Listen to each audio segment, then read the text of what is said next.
Je vais te dire un truc, s'il y a une question qu'on me pose tout le temps, c'est quand acheter et quand vendre. Et donc s'il y a bien une vidéo à voir aujourd'hui qui te fera gagner de l'argent et ne pas en perdre, et ben c'est bien celle-là. Allez, c'est parti, go!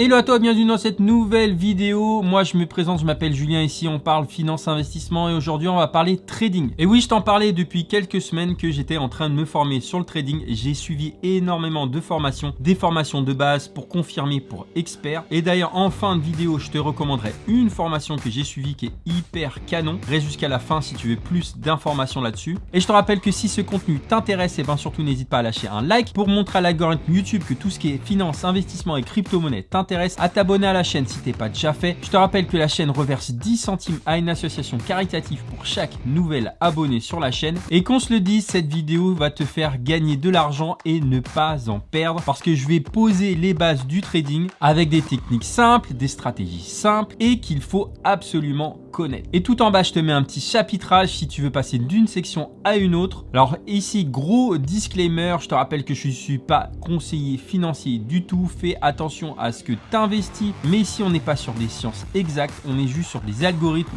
des calculs et c'est simplement des tendances, c'est pas une science exacte. Donc fais attention à cela. Et bien sûr, si vous voulez mettre en pratique tout cela, là ici je vais parler de la plateforme Bybit sur laquelle je fais des trades. Tu peux également l'utiliser également sur Binance et tu as des liens en description. Et je te rappelle que cette vidéo n'est aucunement sponsorisée, j'ai simplement des liens d'affiliation. Exceptionnellement pour cette vidéo, et ben tu as 10% de réduction de frais sur Binance en utilisant mon lien en description et tu as également des bonus avec Bybit qui est la plateforme que je vais utiliser dans cette vidéo. Et d'ailleurs Bybit propose aujourd'hui pour les 100 premiers à faire des dépôts supérieurs à 150 $, et ben 30 bits en récompense. Donc si tu déposes au-dessus de 150 $ sur la plateforme aujourd'hui, tu fais partie des 100 premiers, et ben tu vas réceptionner 30 bits, c'est-à-dire 100 $ comme ça gratos. Et perdons pas de temps, passons directement sur mon ordinateur pour voir les bases du trading. Alors là, je suis sur Bybit, donc on peut aller voir le marché, admettons BTC USDT. Et ensuite, quand on est sur la page, et ben je vais dans la rubrique avancée juste ici et on a sur Bybit des indicateurs additionnels. Et je te disais que le trading était basé sur une chose qui était le prix, mais le deuxième élément qu'on appelle les bougies japonaises. Tu les as représentées ici. Pour chaque bougie verte, et ben c'est un prix qui a augmenté. Pour chaque bougie rouge, c'est un prix qui a baissé et tout dépend de la période que tu as définie. Ici, on est sur du hourly, c'est-à-dire que chaque bougie représente une heure. Tu peux le changer ici en mettant sur 4 heures, sur un jour, sur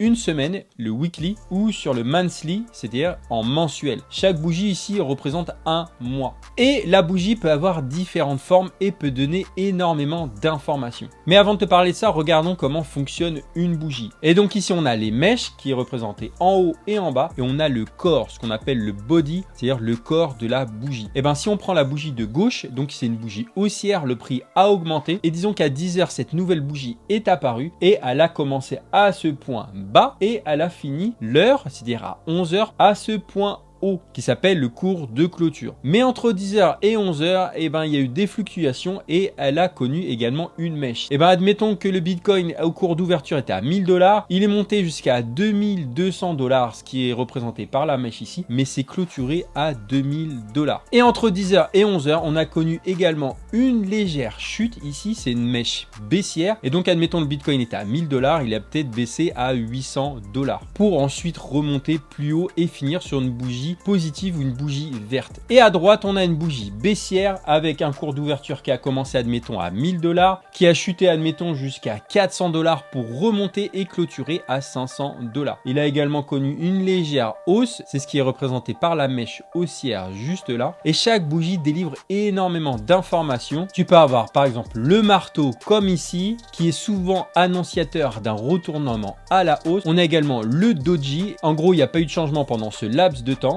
Et donc là, on est en pleine incertitude. On a également le Morobozu. Je ne sais pas si je le prononce bien. En gros, c'est une bougie pleine, une bougie de baisse pleine. Bref, on référence à peu près 19 types de bougies différentes. Et donc, par exemple, si on prend le marteau, et ben, ça montre comme quoi les gens achètent the dip. Ils buy the dip. Tu as déjà entendu parler souvent d'acheter la baisse. Et ben là, le marteau est vraiment représentatif de ce type d'effet. C'est-à-dire que les gens, et ben, lorsque le cours est au plus bas, et ben, ils rachètent. Et donc, la bougie remonte et forme un marteau. Et donc, les bougies couplées au volume, et ben tu vas voir que ça fait un cocktail détonnant. On voit ça tout de suite. Et ici dans cette section, on va parler du volume. Le volume, c'est ultra important, c'est le nombre de transactions à la vente et à l'achat qu'il y a sur telle ou telle crypto-monnaie, et l'indicateur est situé juste en bas. Et si l'indicateur volume n'est pas affiché, tu peux aller dans indicateur juste ici, taper volume et le faire s'afficher ici. Et vous voyez que là ici sur cette portion là, il y a eu énormément de volume, et ici lorsqu'on a une grande bougie verte, c'est qu'il y a eu énormément de transactions et que le prix a augmenté. Quand c'est une bougie rouge, et ben c'est le contraire, énormément de volume mais beaucoup plus de ventes que d'achats. Et pourquoi c'est important le volume? Et ben s'il n'y a pas de volume sur telle ou telle crypto, et ben ça vaut pas trop la peine de trader dessus, en tout cas sur du court terme, parce qu'il n'y aura pas d'action. Et deux indicateurs par rapport au volume: une augmentation des prix, une baisse du volume indique en général une baisse du prix, une inversion dans les tendances. Et lorsqu'on a le prix qui baisse mais le volume qui augmente, et ben là, et ben ça montre une inversion et on est peut-être reparti à la hausse. Et une fois qu'on a vu le volume, voyons les patterns. Et en gros, c'est les tendances qui sont hyper importants. Et donc dans le trading, il y a énormément de patterns différents. Je t'en montre quelques-uns ici. Et souvent, les patterns, et ben, sont définis par le support et la résistance. C'est-à-dire que là, ici, on a tapé une résistance, on a retapé le support, on a tapé une résistance, le support, une résistance, pour repartir ensuite à la hausse. Et le support, la résistance, tu vas me dire, mais c'est quoi? Et ben, le support, c'est la limite basse jusqu'où un actif peut aller. Et la résistance, c'est la même chose à la hausse, c'est la limite haute jusqu'où un actif peut aller. Et en général, les patterns, c'est lorsqu'on fait du ping-pong entre résistance et support. Et là, on arrive sur un triangle de compression, comme tu vois là sur le graphique. Et en général, selon le type de pattern, et ben, tu peux avoir une issue qui est plus tendance haussière ou plus tendance baissière. Et ce rebond, ce ping-pong entre résistance et support, t'indique quand est-ce qu'il faut acheter et quand est-ce qu'il faut vendre. Car en général, avant qu'il y ait une cassure, et ben, il y a du ping-pong qui se fait.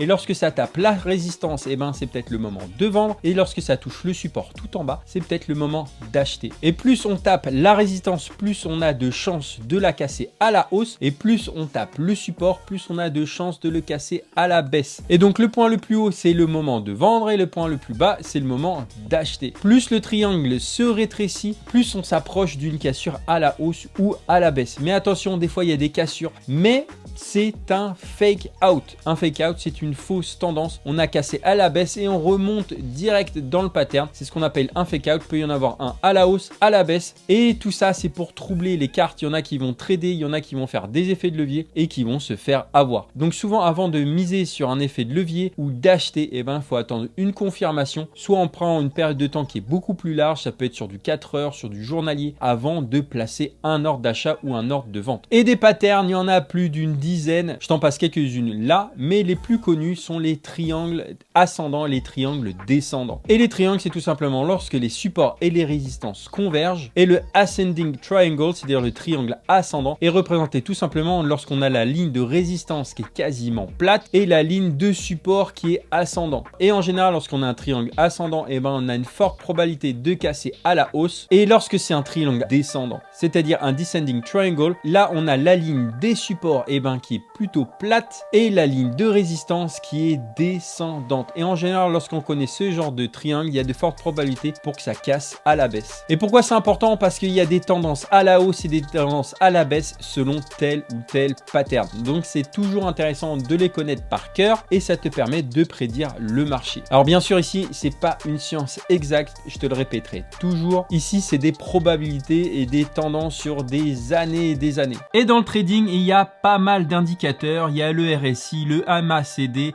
le MA20, le MA200, les bandes de Bollinger, etc. Mais on va passer en revue les principaux indicateurs. Et le premier indicateur, c'est le EMA 200. Le EMA, qui est la moyenne mobile, est un terme anglais qui veut dire Exponential Moving Average. Et donc, ça donne une indication du prix moyen. Ça peut être sur 20 jours, 50 jours, 200 jours. Et ça donne une tendance, que ce soit court terme, moyen ou long terme. Tout dépend de la période donnée. Et l'une des moyennes mobiles les plus suivies, c'est l'EMA 200. C'est la moyenne mobile sur les 200 derniers jours. Et pour faire apparaître l'EMA, eh ben, vous allez dans indicateur juste ici. Vous tapez moyenne mobile exponentielle juste ici. Et ici dans configuration, vous mettez 200 jours. Et l'EMA 200 est vraiment l'indicateur de la moyenne mobile le plus utilisé parce qu'il donne vraiment une tendance long terme. Donc quand les bougies qu'il y a sur le graphique sont au-dessus de cette moyenne mobile des 200, on est sur une tendance haussière. Et lorsque c'est en dessous de cette moyenne mobile, eh ben, on est sur une tendance baissière. Et il y a deux termes qu'il faut que tu connaisses, c'est le Death Cross et le Golden Cross. Et le Death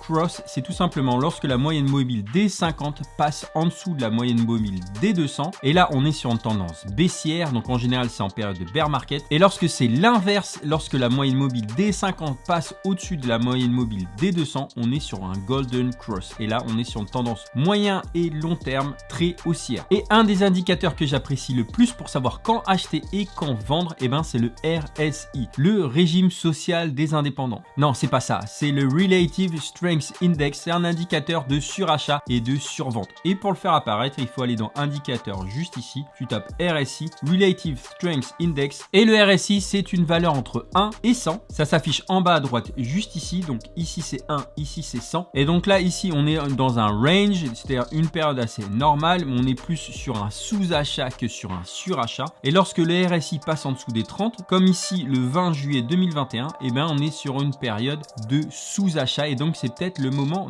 d'acheter. Et lorsqu'on est au-dessus des 80, comme par exemple ici, eh ben, on est dans une période de surachat et c'est peut-être le moment de vendre. Et donc ça, c'est un indicateur que j'utilise très régulièrement pour savoir quand acheter une crypto-monnaie et quand ne surtout pas en acheter lorsque c'est en montée parabolique et que le RSI est à 90, 92, c'est clairement pas le moment d'acheter cette crypto-monnaie-là parce que la correction est au coin du virage. Et peut-être attendre quelques heures, quelques jours, voire quelques semaines avant d'en acheter. Et le deuxième indicateur, c'est le MACD, c'est le Moving Average Convergence Divergence. En gros, c'est la moyenne mobile convergente et divergente. Et pour la voir, le MACD, ben, tu vas tout simplement dans indicateur ici, tu tapes MACD et il s'affiche juste en bas. Et donc, plus les deux lignes sont étroites, moins il y a de volatilité, plus elles sont larges, plus il y a de volatilité. Et lorsqu'on a un croisement dans le MACD comme ici, par exemple, et ben, ça montre un changement de tendance. Et donc ici, eh ben, on nous montre si on a une tendance à la hausse ou on a une tendance à la baisse. On a connu une correction dernièrement qui est représentée ici. Et là, vous remarquez le croisement dans le MACD qui indique un changement de tendance sur du court terme ou du long terme selon la période que vous avez définie. Et ça vous donne un bon indicateur si c'est le moment d'acheter ou